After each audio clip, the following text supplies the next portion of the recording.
О май гад, Валя, you're crazy. Материал. Только что обновленный. Сухой лед. Сухой лед. Твердый диоксид углерода СО2 при обычных условиях, переходящий в газообразное состояние. Больше газа! Опасное! Не давит, еще очки. Боже мой,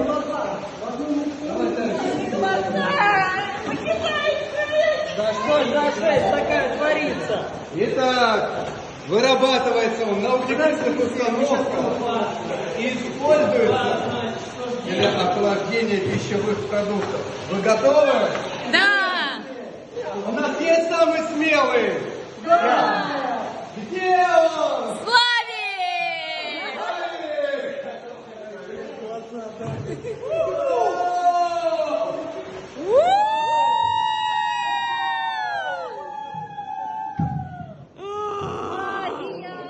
Ёб твою налево! Я вас люблю!